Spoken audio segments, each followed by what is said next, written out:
Hey everybody, this is the Blizzard Watch podcast. I'm Matt, I'm the host. With me this week is Joe Perez. He's back from the trip he took, which was unfortunate for everybody because we missed last week's show, but we're here now. But I'm Joe, safe. how you doing? I'm good. Yes. It was, I would rather have been here and I missed everybody, but I'm here. I'm back. Don't worry. So yeah, there's a lot to talk about. Well, I mean, some of it's really interesting and some of it's just me being weird. So yeah, we'll get on to it. First up, Burning Crusade Classic is like less than 2 weeks away at this point. One of the things that we can talk about is the fact that the daily dungeon limit that was introduced into WoW Classic because people were just chain running dungeons and farming for various drops, that got put in last year to prevent that from happening. In Burning Crusade Classic, on Burning Crusade Classic servers, that's being removed. And the reason they're removing it is because they feel like people are going to be trying to get to level. There's a lot of people who are going to start new blood elves and new Draenei for the classes that they can play in their factions. In Burning Crusade Classic, I don't know if guys know this, the only Horde Paladins are blood elves, and the only Alliance Shaman are Draenei. Yep. And that continued for years. I don't know when Tauren got Paladins. I think at the end of Wrath of the Lich King. Might have been Kata. I think they got them in Kata, but the quest line to introduce them was at the end of Wrath of the Lich King. the individual, I can't remember his name now, was introduced at the end of Wrath. Yeah, the one that also gave Tauren priests. Yes. Yeah, so that's. But then they became playable in Kata pre-patch. Yeah, that makes sense. So basically, if you want to play a Paladin Horde side, you have to start at level 1 on the Burning Crusade Classic servers. And obviously, they don't want people to feel constrained. And so if people decide they want to level through dungeons, they want people to be able to level through dungeons, which is hard to do if you have a limit of 4 you can run in a day and then you're locked out. You know, that's not something they want to do. So they're getting rid of it. I think this is a perfectly fine move. It's not even a move away from original Burning Crusade. As far as I remember, I don't think there was a strict dungeon limit. I think there might have been a limit on specific kinds of dungeons, like heroics and stuff. There was a heroic limit. There wasn't a regular dungeon limit. Yeah. So I have no problem with them taking this out. But I also have no problem with BCC's entire philosophy of, we're going to make changes. We're going to do stuff. Because, I mean, that's like I said at the point. If the point of WoW Classic was to be a museum piece, it failed. Because you can't play it the way it played the first time. Because you're still playing it in, like, 2021. So, I'm totally okay with them changing it. I was going to say, the way I view it is kind of like way back when the old movie sets used to get built and then abandoned, but then they got turned into, like, the Hollywood like tour things where you could actually go and still see some of the sets that were put up for the Old West, like the fake town fronts and things like that.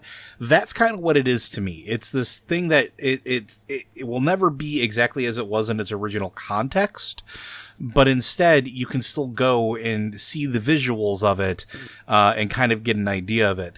And I'm perfectly okay with that. I don't think that the classic system should ever be a museum.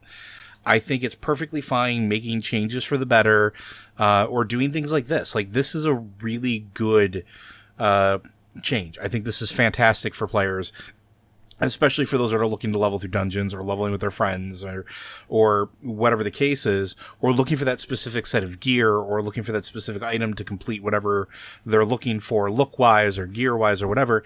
I'm fine with it. And I think this is a really good example of, like you said, this is a good change. This is a good quality of life improvement that, honestly, if they had told us they were going to do this back in Burning Crusade era, like where you didn't have a daily limit on heroics or something like that, I would have been absolutely ecstatic and rolling with like giddiness. So I'm happy players get to have that. I think it's a good choice on their part. Oh, you're done. Sorry. I didn't realize you were done. Like, oh, silence. I should be speaking. Sorry.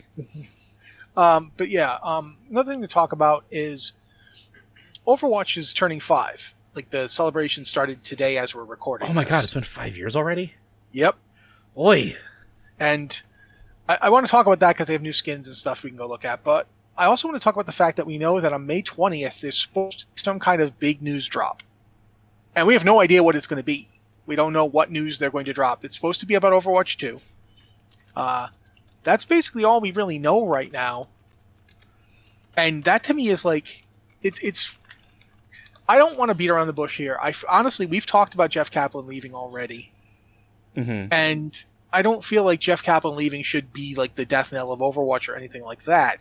But I do feel like it's a pretty big change. And I do feel like it's interesting to see what they're going to tell us about the game now that they're basically on a different footing.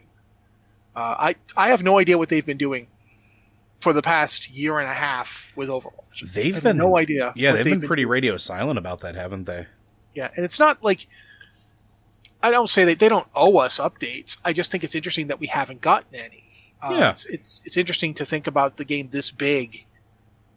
That's just kind of been, I've been hearing more about Diablo 4 than I have about Overwatch 2. And that's really interesting to me. But the What's Next live stream is coming up on Twitch, on the official Twitch and YouTube channels. And that'll be on the 20th. So as we're recording this, it will be probably tomorrow when you finally hear this. Maybe today when you hear this. So, of course, people who are in the live chat are hearing me now. So 2 days from now for you guys. But what do you think they're going to tell us? Like, what do you think that they have to reveal? Like, what do you think the What's Next thing is going to be? Is it going to be a roadmap? Do you think it's going to be anything substantial? So that's a really good question. I think we're at the stage where I would expect to start seeing a bit of a roadmap. Not a concrete one, but like target areas. Like, here's the idea. Here's where we think we're going to be in 6 months or whatever the case is. I don't expect a release date. I've heard some people speculating that we're going to get a release date, and I'm like, why? We've seen nothing about the game so far. The other thing that I would suspect we're probably going to get a little bit more about is probably how the story part of it is going to play, because it's a campaign game, right? That's what it was originally billed as. Is Overwatch 2 is going to be campaign oriented and co-op or whatever the case is. I forgot what the exact verbiage. But that's all they said. They didn't really say anything else about it. So I would expect that if that's still the case, unless that has changed, and they're just going to make another bigger, better Overwatch, purely PvP for some reason, which, it's their game. They could do it if they want to. But I would expect to see maybe, like, here's how you could expect to see some of these missions, some of this campaign, some of this story go, and maybe start to get an idea of the story that they want to tell, because we still don't know that either. They haven't said, if it's going to be a continuation from where things left off canonically with all the comics and the shorts and everything like that. So I think those are the two most likely things: a loose roadmap and maybe this is how story is going to be presented. What about you? What do you think? I was thinking about that a lot. I mean, one of the things I keep wondering is, can they get away with, like, how vague can they be? I think there's going to be a certain amount of vagueness here. I think there's a lot of stuff they're going to say they're not ready to talk about. Sure, there has to be, right? I do think they're going to have to do some talk about what the competitive future for Overwatch is going to be when it becomes Overwatch 2. Mm-hmm. Are they going to be splitting them into an Overwatch League for the original Overwatch? Is Overwatch 2 going to feel more like a separate game or an expansion? They've never told us that. They've never come out and said, is this going to be like an expansion pack to original Overwatch, or is it going to be a completely new game that you go and play? They've hinted at it being more like an expansion, but they haven't. There's been no concrete, this is what it will be, this is how it will work. And I think that that's something that we really need to actually start telling people. It is important that people know, is this going to require me to learn an entirely new game? Yeah. Or is it going to be the same game just with more stuff? And that to me is, I think they should go with the expansion route. I think it should feel like an expansion. It should feel like more of the same. But I don't know what it's going to be. So and that is something I think they should be talking about. Red in chat saying that they doubt that there will be a lot of Overwatch 1 support. That's the problem, though. We don't know. Because, like Matt's pointing out, they haven't said a statement of whether this is an expansion or a completely separate game. And having a completely separate game where Overwatch competitiveness for the PvP is so prevalent almost feels weird, especially if they introduce new characters. But having something where the two are, like, inadvertently linked would be fine. Now, Corey is pointing out in chat that they said that anyone who had Overwatch 1 would still be able to play online with Overwatch 2 people for PvP content. That doesn't mean it's not a separate game. It just Correct. means it has cross-compatibility, which would still be an incredible undertaking. Frankly, I think it would be easier to make it still be the same game than to have it be different in that way. But I don't know. And that is something I think I would like them to just come out and say, this is what it's going to be. That's my main hope for this thing. Yeah, I mean, I'm definitely with you on that one too. I like Overwatch. I would like to see more. I always gonna say more. I always want more, but I would like to see Overwatch 1 not get completely abandoned. Like if Overwatch 2 basically comes in, brings in more PvE content for Overwatch, and that's the big new change, and it's a different game in that it actually has a story mode like Titanfall 2 did. Yeah. See, this is the thing. Titanfall 2 was an amazing game. I would agree. And it was an amazing single-player game that also happened to be an amazing multiplayer game. And those two things were... I think the problem Titanfall 2 had was that those two things were so separate that many people didn't know Titanfall 2 had an amazing story thing. It's weird that my Titanfall 2 keeps coming back, too. Like, people every so often are like, oh, Titanfall 2 is really good. I think that's because of Apex Legends. But I would like it if Overwatch 2 could have a Titanfall 2 style, really good single player experience that was integrated so that people knew about it and still had that really good multiplayer that they wanted. So I don't know. We'll see what happens. Yeah, I mean, we're going to find out soon enough, right? So. Yep. But we should also talk about the various skins we're getting. There, I think about 8. I think Corey did the gallery for this. So correct. You know, since you're over there, Corey, there's the Funky Baptiste, which is, I mean, it's a Funky Baptiste. It's Baptiste looking like he's in a 1970s movie. I straight up had that shirt in the 90s. No joke. Yeah. Yes. The Black Cat Sombra. It doesn't. I mean, it's a unique costume. I don't. It actually looks like somebody from like the Marvel anime line to be up front. That's what it looks like to me. It's straight. It looks like it's an homage to Catwoman, but it looks like it's the Nolan Catwoman. There's Junk Food Junkrat, which, I mean, he's got like frosting for hair and an ice cream cone on his head, it looks like. He's drinking a shake, and yeah, he's got candy color swirls all over him. So yeah, there's that. Venus Moira, I'm not sure what's going on with this, but it's really nice color. It looks very much like you could expect her to be dropping her, like, 70s prog rock album at any moment. Oh yeah, 100%. Turn to Gladiator Doomfist. Just straight up looks like he kills people for sport. Yeah, I straight up don't like that skin personally. Yeah, it's. I can see why they made it, but it's a little weird to me. But yeah, Cybermedic Ana, I straight up I'm going to try and do in my Cyberpunk game because this is actually perfect. Yeah, I like that a lot. I like the digitized cloak that or jacket she has, which I think is a cool touch. The Bird of Paradise Echo, which is, much like the actual Bird of Paradise, extremely colorful. Not what I was expecting for Echo to be up front. Very, very true. An 8-ball Wrecking Ball, which is... I love his little vest. He's got a little vest on. I love it. Yeah, he's classing up the joint in his little outfit.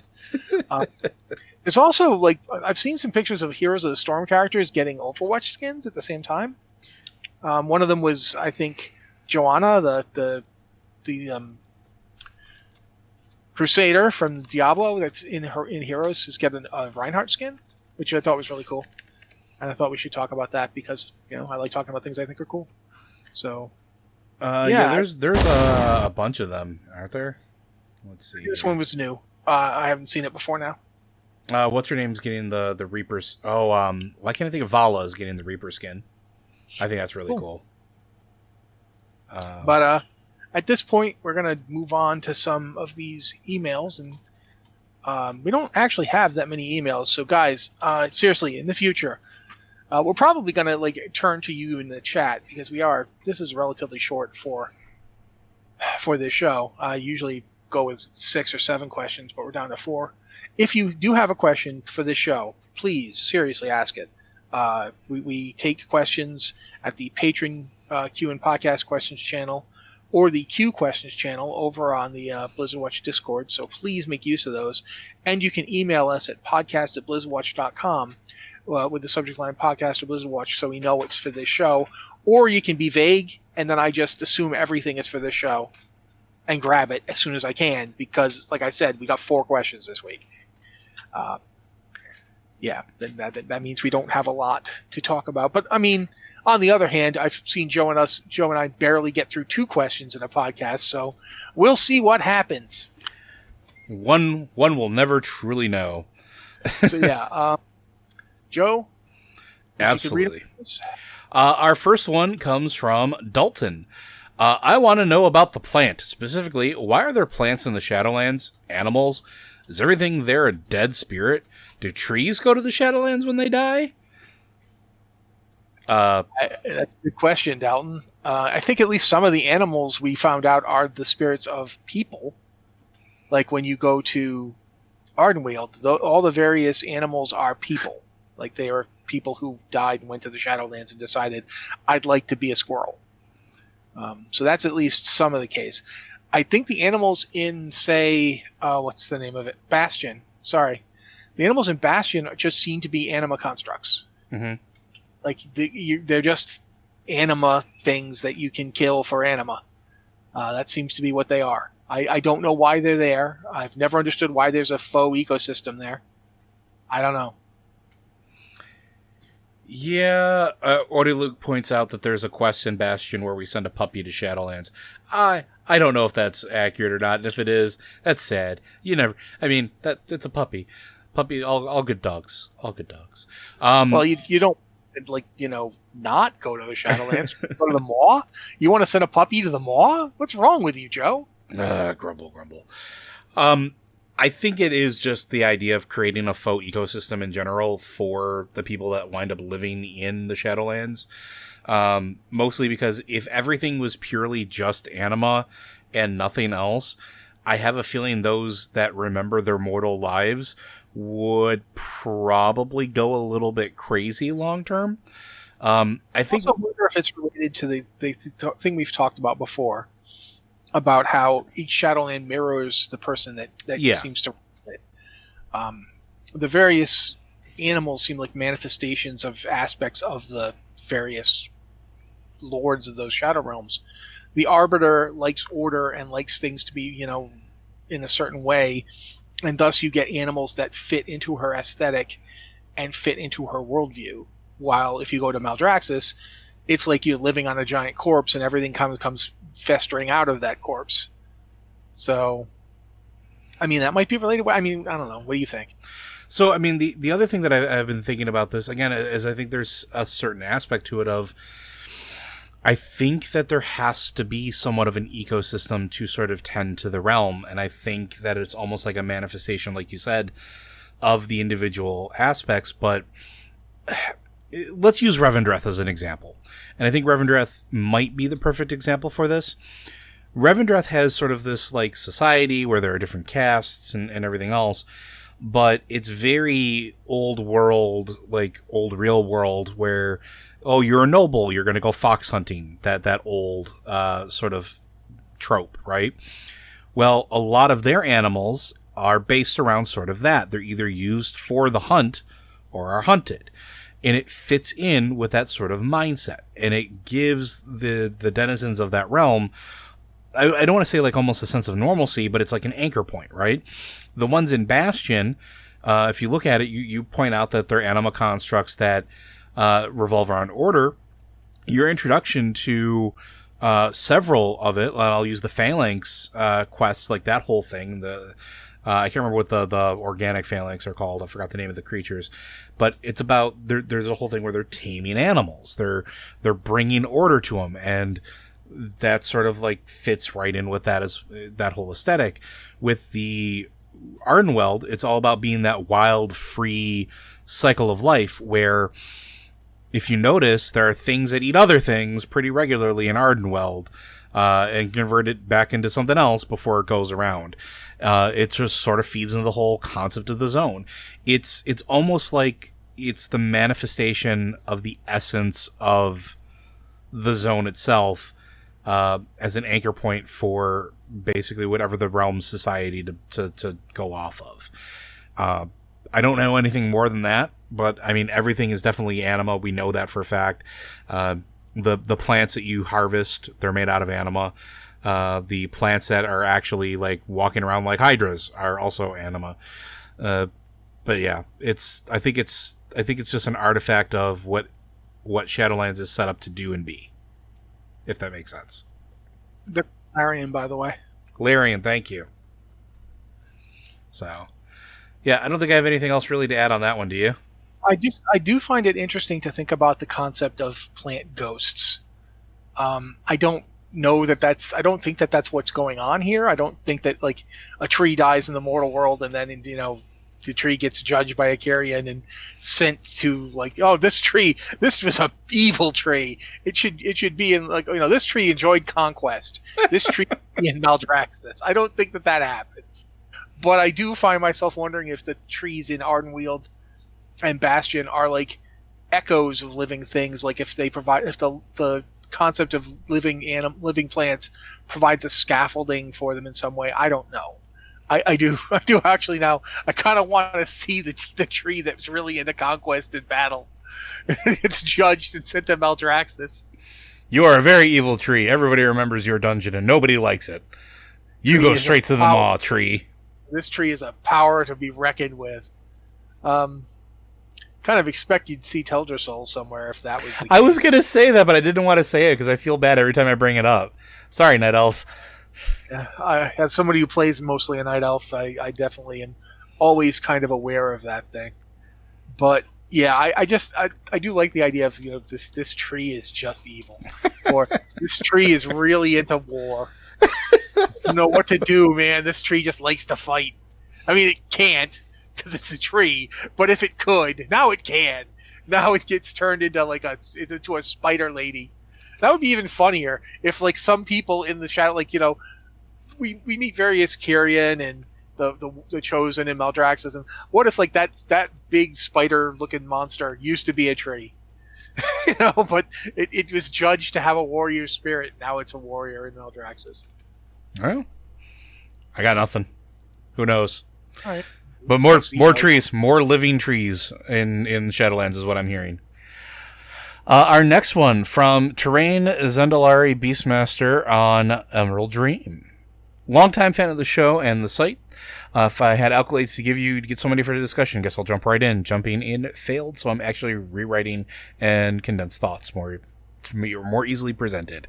I know classes are cluttered, and everyone wants something different, glances at gunslingers and rune mages, but what I really want is a shadow hunter.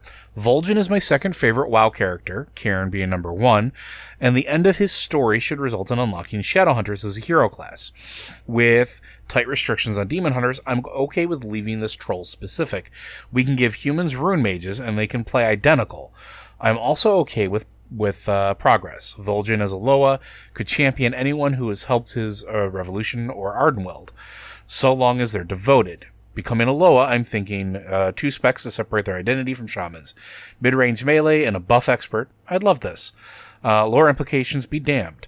Except, not really. Could you roast this idea, please? Well, if you're asking for a roast, I'll let Matt go. The idea of shadow hunters. I don't know if it necessarily be done the way you're saying to do them. I mean, there's lots of ways you could bring them in. I think with the shadow hunters, honestly, I would be okay with them being troll only. Mm-hmm.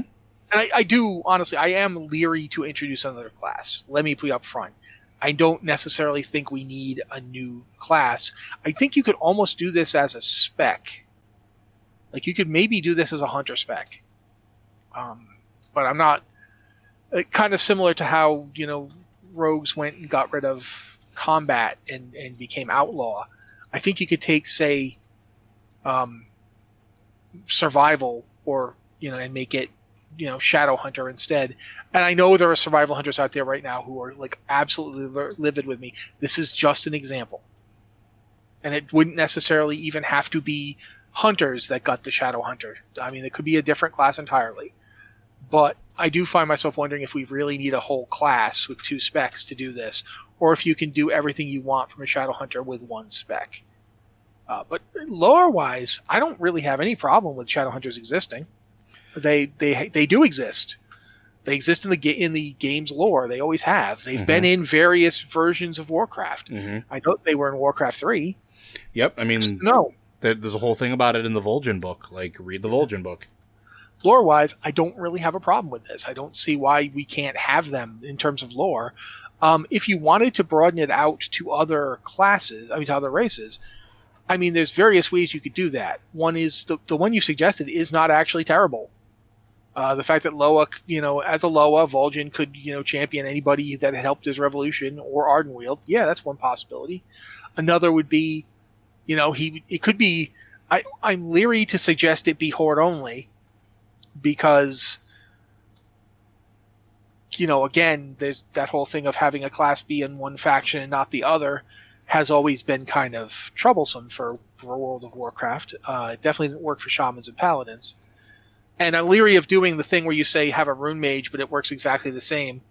I don't think that works, because Rune Mages and Shadow Hunters aren't the same.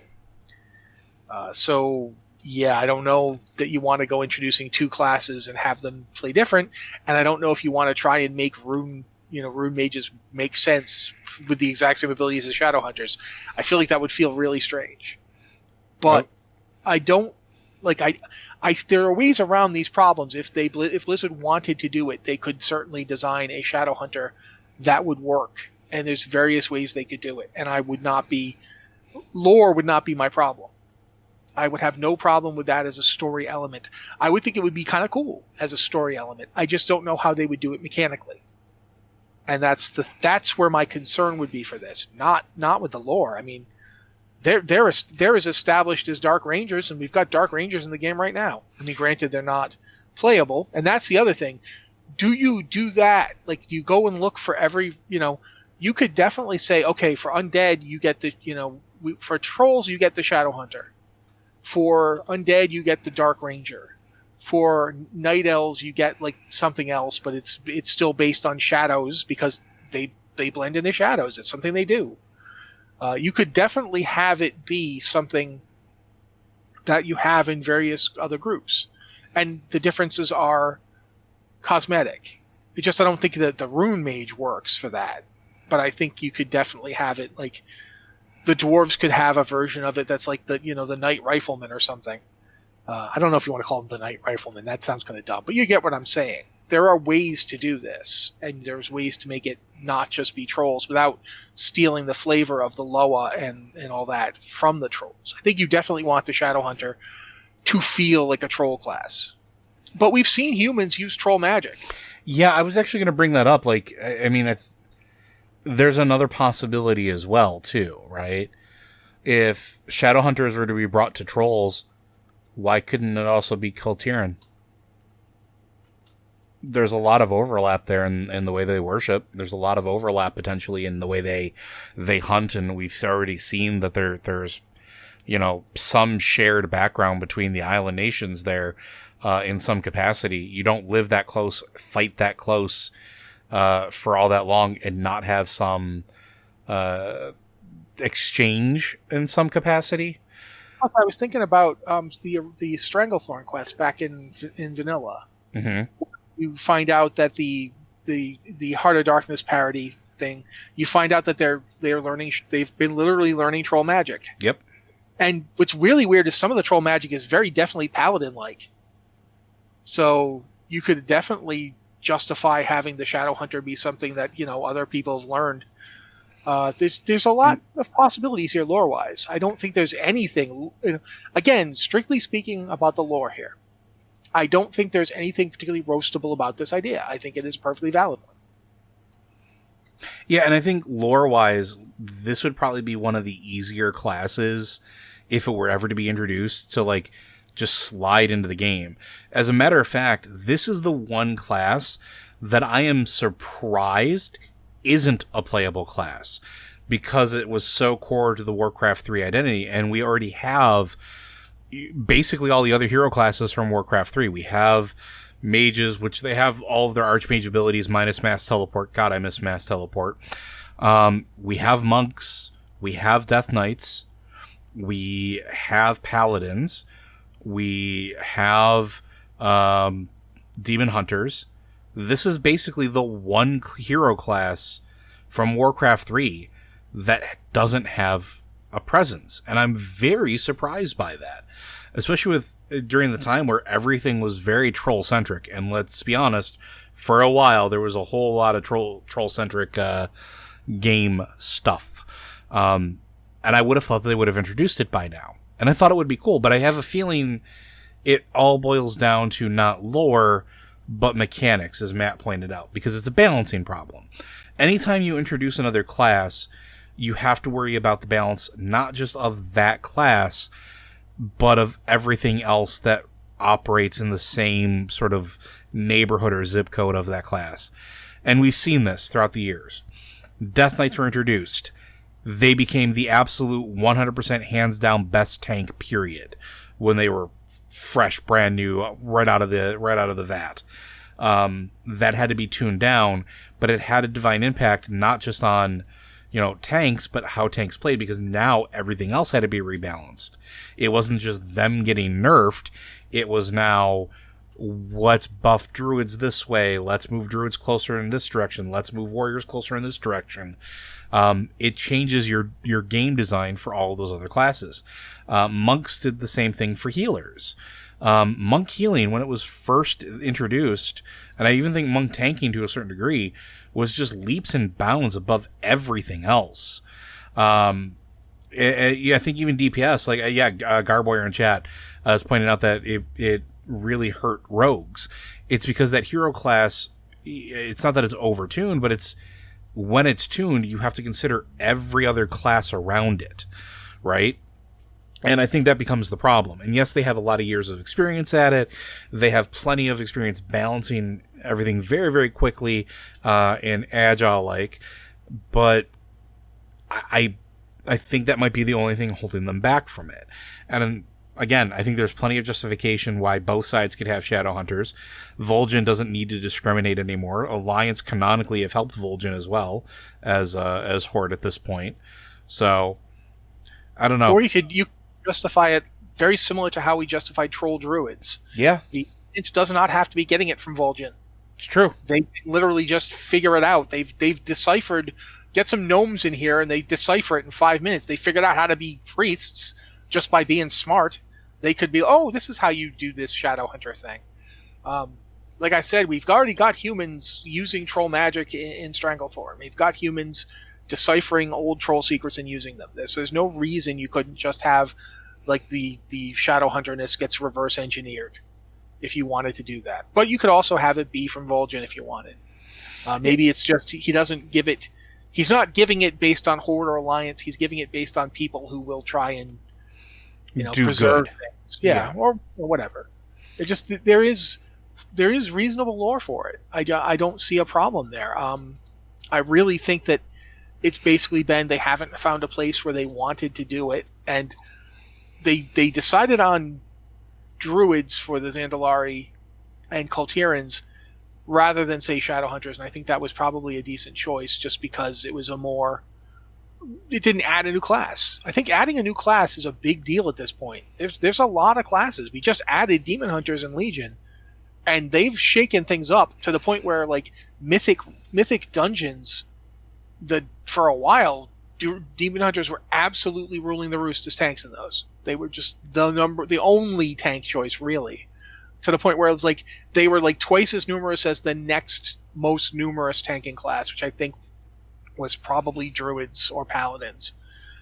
So yeah, it is something to consider. Even if you just brought in a class with 2 specs and it's just DPS and something like, if it's just DPS and DPS, just different kinds of DPS, it's still going to cause rebalancing issues. So yeah, I think there is a certain amount of caution there. I'm not saying they won't do it. I'm sure that if they got an idea they really loved and they felt like it worked really well with the idea that they were doing for the expansion, that we could see another class. But I'm not expecting one, at least in the next expansion. I don't really expect a new class, but we'll see. Yeah, and I would tend to agree. I think that's also why they started doing allied races versus adding more classes. Allied races don't add new classes, and the racials, while sometimes can be very, very broken or cause certain things to make better combinations for min-maxing, it's not nearly as bad as trying to balance a whole new class. So I personally think it'll be more likely that we will see a new allied race on either side, or both sides, before we even hear rumblings of a class or another class. I think there's 36 specs in the game right now, or something like that. That's a lot. And adding 3 more, or even 2 more, that's 38, 39 specs to balance. And then what do you do? Is it a pure DPS class? Is it a DPS tank hybrid? Is it a DPS healing hybrid? Is it a healing tanking hybrid? There's just a lot of other questions. So, but again, Matt pointed out, if they have an idea that they like, they'll run with it. Who knows? We'll find out in time, though. Our next question. Hello, Watchers. I was wondering what classes, talents, and abilities need more love in WoW. Who do you think is OP right now, and who do you think got nerfed or is nerfed down to the bottom of the barrel? Also, if you could create an ability talent for any class, what would it be? Thanks for all you do, Rickles, the Demon Hunter.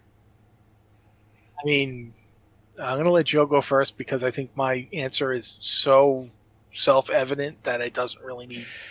People who know me know what I'm going to say, so... I mean, I could already feel the people listening at home getting ready for their shots for the drinking game that is Loader Talks About Sentry Totem again. Honestly, I wouldn't even call it a nerf. I want more totems again. I miss totems, and I think that those abilities that were tied to them being gone it still hurts.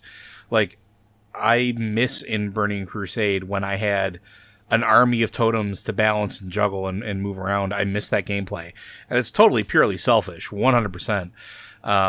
But totems as cooldowns and only cooldowns doesn't feel right still to me.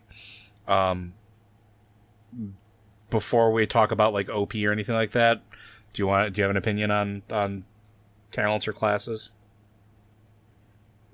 I've always believed Sentry Totem should come back. I mean, I'm the first person to have written an article about Sentry Totem on the old site. I am totally down with the return of Sentry Totem. I think in general, Shaman Totems should be more important than they are. Mm-hmm. In terms of talents, I honestly, this isn't one I think is necessarily overpowered, but it's one I think should come back. Gladiator stance. Especially now that we don't really have... warriors don't have any stances, and that's just weird to me. I miss stances. Warriors for years. I don't necessarily miss the stances we had, but I miss having stances. I mean, it was a big part of the warrior. It was stancing. Yeah, you changed stances to do different things. You had Fury Warrior would go into Berserker stance. The Arms Warriors preferred battle stance. Tanking, you use defensive stance. I feel really strange about the fact that we don't have them anymore. In much the same way that it is like totem changes have kind of stolen a lot of the flavor from the Druid. I feel like the loss of stances has really changed warriors. And I think as people play the older games like WoW Classic and Burning Crusade Classic, you're going to be seeing those stances and I think it's really hard to relate to people how different it is now. Mm-hmm. Like, just all your abilities are just there on the bar and you just hit them whenever you want. There were abilities you could only use in certain stances. I mean, I get why they changed it, because people would just macro everything. So they just macroed in, you hit a button, you'd change stances, use that ability, and change back. You know? I don't think they macroed the change back. I think you would just macro jump into the stance and use the ability. Then you would probably hit another button to use another ability, which would jack you back into your original stance. But regardless, it was still part of the class, and I feel like I'd like to see them bring that back in some fashion. I don't know how they should do it. I do think that Gladiator stance is a good example of a kind of stance from a talent that would be useful, because it lets people DPS with a shield and a weapon. And that's something I think would be really cool. I find myself wondering if abilities like Titan's Grip and Single-Minded Fury should be stances. Instead of, well, Fury Warriors get this. Imagine if Titan's Grip was a stance. And you would switch into it, and now you could dual wield two-handed weapons. Or if you were an arms warrior, you get something else. Maybe, I don't know. But for a prot warrior, you'd go into Titan's Grip and you'd now use a two-handed weapon in his shield. Maybe the arms warriors would still get two-handed weapons, and it would just be different in terms of how they used them. But I honestly feel like you could do that kind of thing as stances. You probably could. And you could make it feel distinct in a way that just right now it doesn't. There's no choice involved. Titan's Grip is just something every Fury Warrior has. Single-Minded Fury is now something every Fury Warrior has. There's no choice involved in it. Whereas originally it was a talent. You had to pick it. And everyone did, because it was really good. But at the same time, you still had to pick it. And that's something I feel like we've lost a lot of in World of Warcraft over the years. So that's something I'm thinking about in terms of but in terms of current talents, honestly, none of the current talents really excite me all that much. Yeah. I like Rampage quite a bit. I think Rampage is super fun, but it's an ability, not a talent. In terms of as an ability, it's great. And I like a lot of the current Fury. Fury as a rotation is fun as heck. I still feel like it's underpowered, and I'll just say that, but it still feels nice. It feels good to do Fury. The combinations are good, the movements are good. I enjoy it, but it is weak. And Arms is both weak and less inspiring in terms of how it feels. Arms needs some flourishes, big time. They need to. I'm not even saying buff it, although it does need to be buffed. Both Arms and Fury are not doing tremendously well. They're not even close to the top of the tier ranking. But Arms is just boring comparatively. It's just, keep hitting Mortal Strike and wait for something else. Okay, slam, hit slam now. Oh, overpower, hit overpower now. Are they down to execute range yet? Hit execute. It doesn't have the same kind of frenetic fun feeling that Fury does, and it shouldn't, but it should have its own cool thing, and it doesn't currently. Prod I like, but it definitely also needs some buffing. Warriors right now just feel like they need to be buffed. That's all. There's nothing really mechanically that needs to be fixed. Things just need to get better. That's all. Whereas other classes like my Death Knight, I'm not sure what. I have not really enjoyed Unholy this expansion. I've not liked it at all. But I don't have a suggestion for what to do to change it. I haven't thought much about it. I've just played Blood and been happy with that. So. I don't think I have anything else really to add to that one, unless you have anything else more you want to talk about.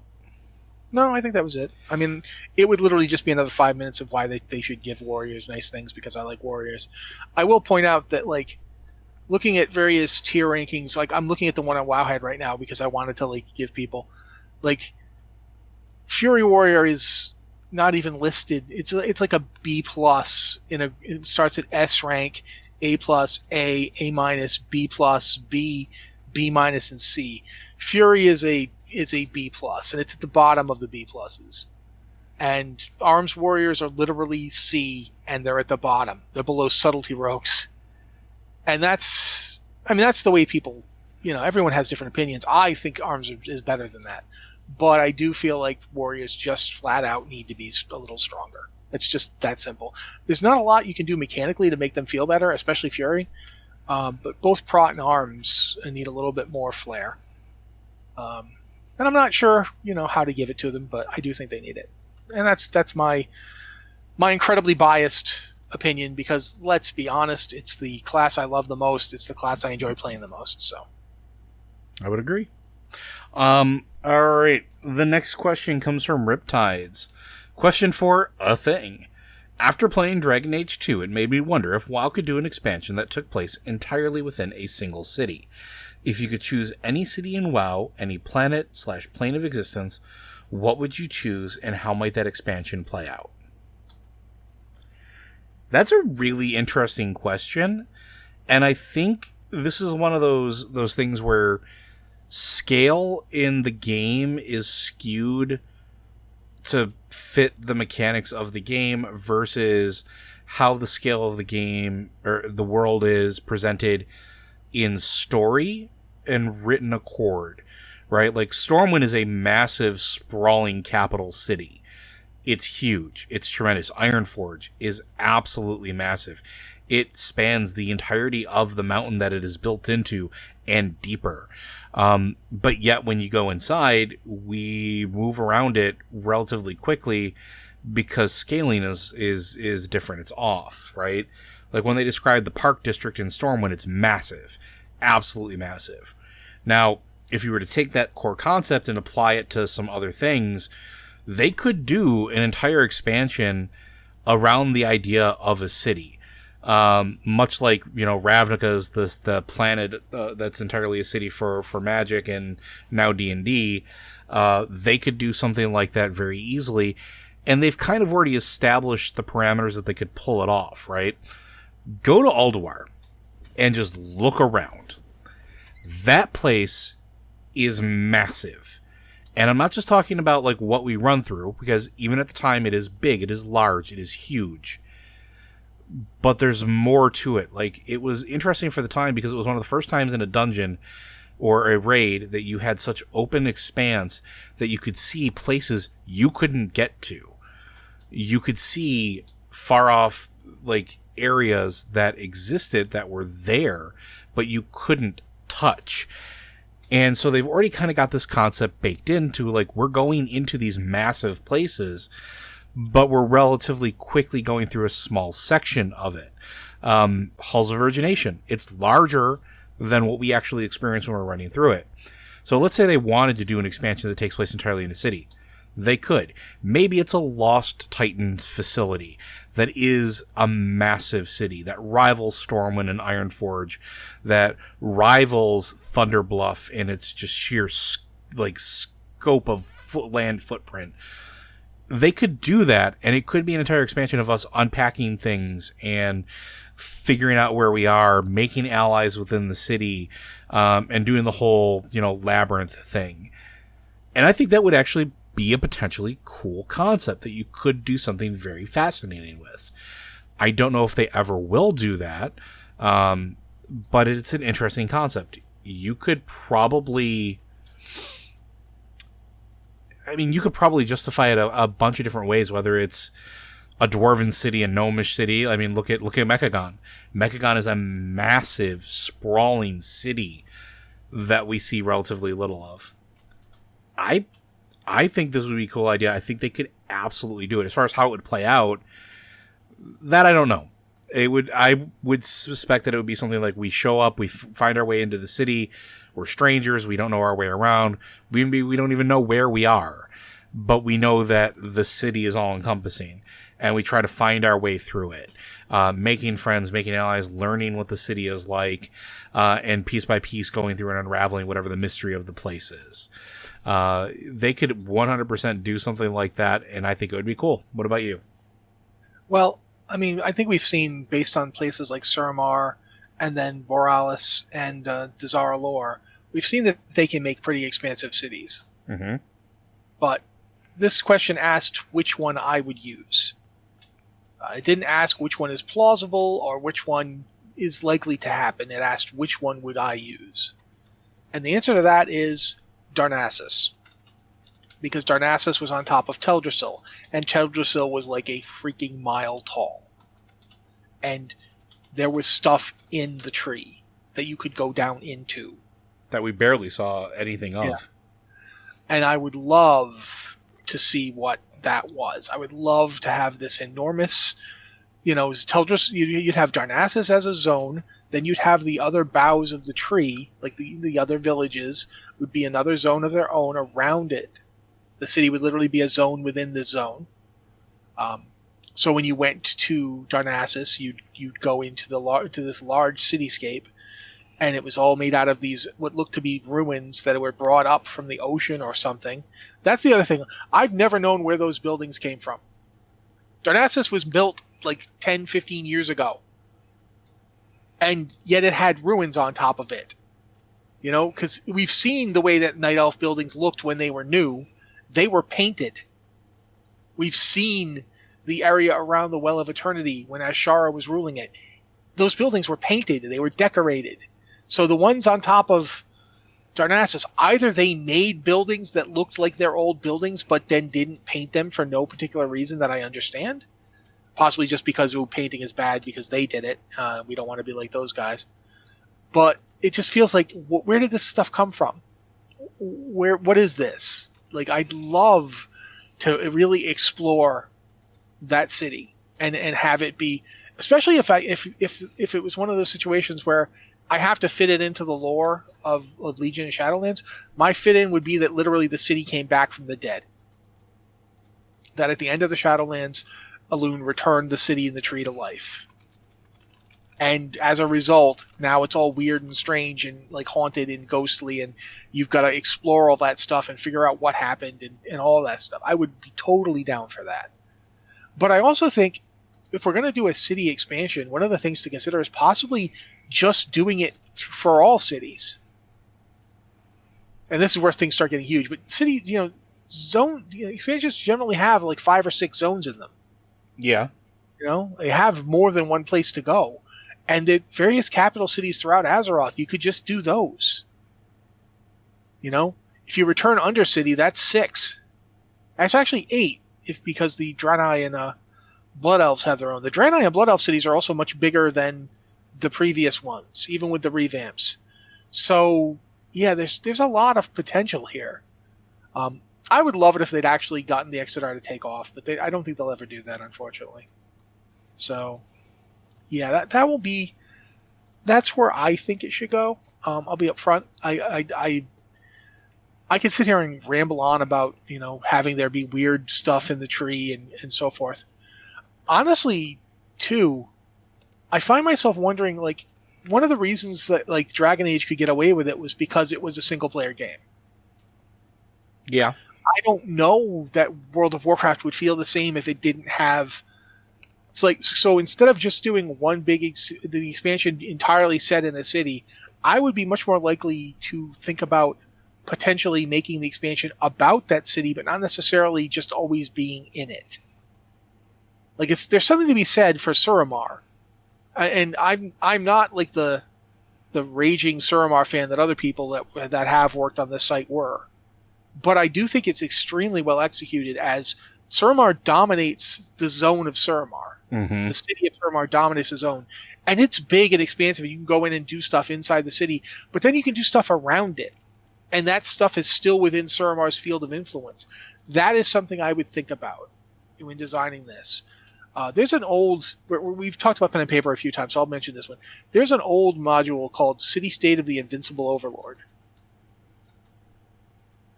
And it's got its interesting quirks, and some of the people behind it are not always the best people. But one of the things I always liked about it was that it was a really expansive city for you to do stuff with. And I think, or another example would be Green Ronin Games' Freeport. Yeah. Where imagine if you're doing an expansion set in a city, one of the things to think about is how does this, finding stuff to do in the city that maybe takes you outside of the city. That, okay, we need somebody to go do this, and then you find yourself on this mine somewhere in the middle of nowhere just because the resources of that mine are necessary for that city. I feel like you need to just not just stick somebody in the same place all the time. It'll get to feeling too samey. But letting a city be the dominant aspect of it, yeah, I think to a degree we kind of have that in Shadowlands because Oribos is really important.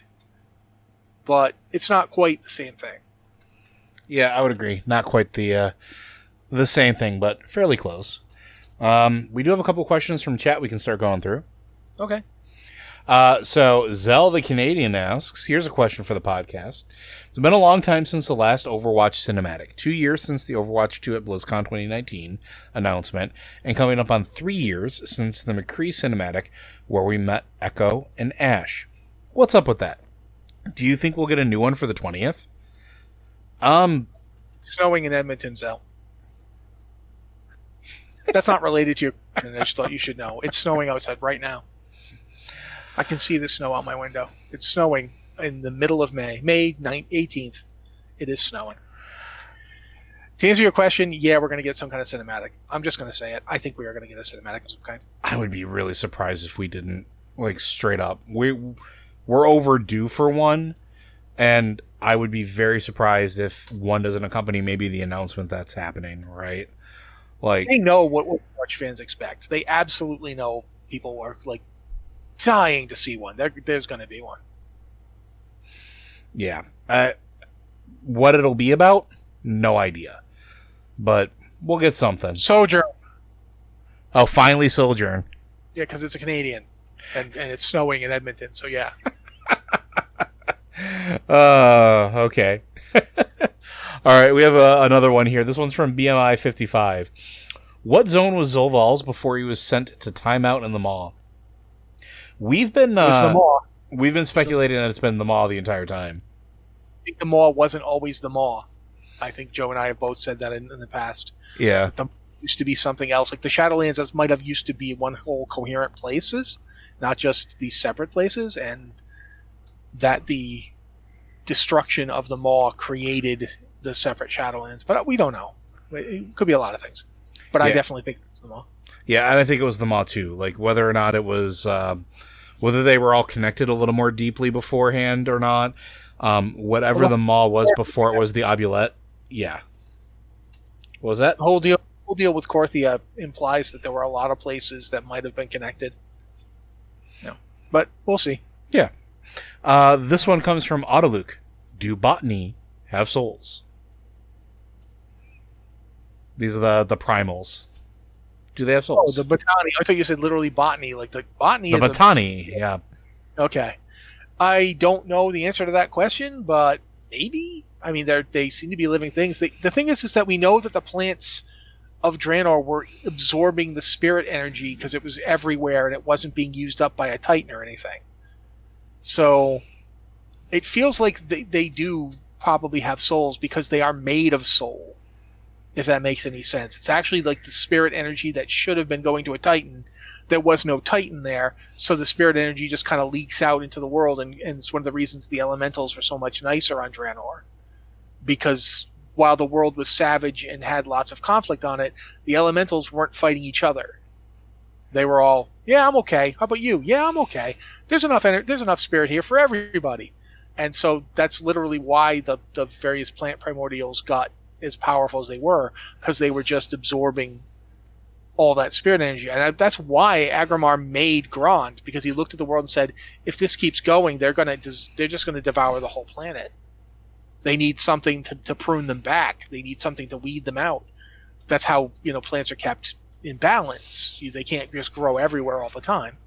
So, yeah, I think they probably do. Yeah, I'm in the same camp. I think it's I would take the bet that they do have souls, especially based off of the lore and history of their birth and creation, and the simple fact that like they seem to have a complex like psyche and personality. Like no two are the same, so it seems to be. I would bank on it. I would bank that they have souls. And then we have one last question. This one's from Mithriac. What about further class specializations, like D&D prestige classes? I think Matt and I have talked about this before in the past a few times. It would be a really neat idea, and I don't know how they would execute it properly. But I think instead of having it be a prestige class in terms of D&D, where it gives you maybe extra skills or skills that are labeled on top of everything, maybe instead it gives you cosmetic appearances and allows you to essentially function the same with just a different coat of paint. In the past, things like Mountain Kings, Mm-hmm.